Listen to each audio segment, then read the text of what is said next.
We are deeply concerned, though, that whether it be SpaceX, a company that is reasonably new on the scene, or whether it be a Boeing or Northrop Grumman or whoever, we realize the difficulty when you pit two private or three private companies in a bidding war for a endeavor that has so much to do with our national defense.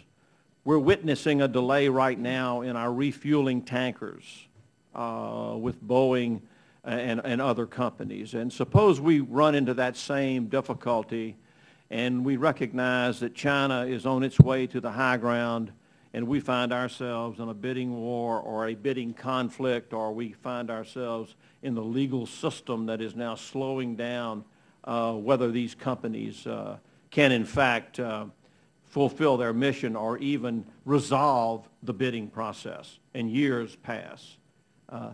We believe, and I think many of the committee members believe, that this is a national security issue, and a national security issue that you privatize without control puts us in danger as a country because it is the high ground.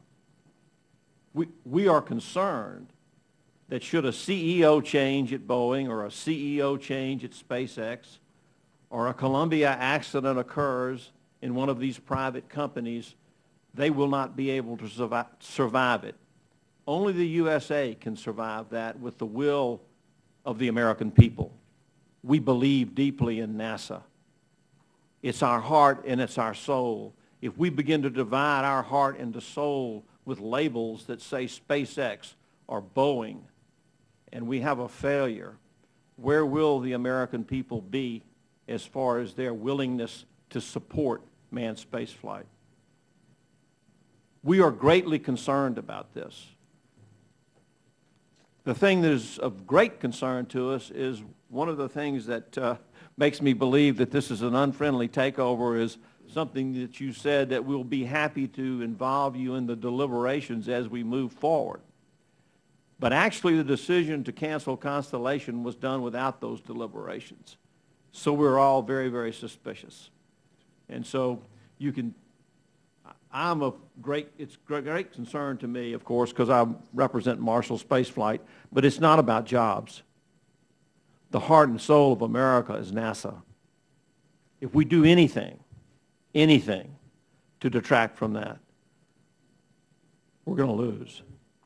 And we really can't afford to lose. We're 5% of the world's population. 95% of the world lives somewhere else. We are number one in manned spaceflight. And if we interrupt this culture of manned spaceflight, if we interrupt these people who are handing down their wisdom from generations of manned spaceflight engineers, we're making a huge mistake. And to privatize this with a SpaceX or a Boeing or a Northrop, getting involved in the legal ramifications of a request for a proposal that may take 2 years, or a bidding process that may be interrupted by the judicial system, we really need to think about this some more. We need to really, really go over it, because America is a difficult place to do business. And I appreciate you. I truly do. But I disagree completely with the decision. And it's not about budget. If the conversation could take place between you and the President, and you said, Mr. President, we need $3 billion a year for the next 5 years to make sure Constellation is on target and on time, and there's $800 billion over here in this stimulus, could you move $3 billion a year over into our space program so that we can be number one and we won't have to watch the Chinese land on the moon from our living rooms? Mr. President, couldn't we do that? Wouldn't that be a good idea? And I'll bet you, with your persuasiveness, the answer would be yes. Good idea, General. Anyway, thank you very much for being here. I appreciate it. Thank you very much, Congressman.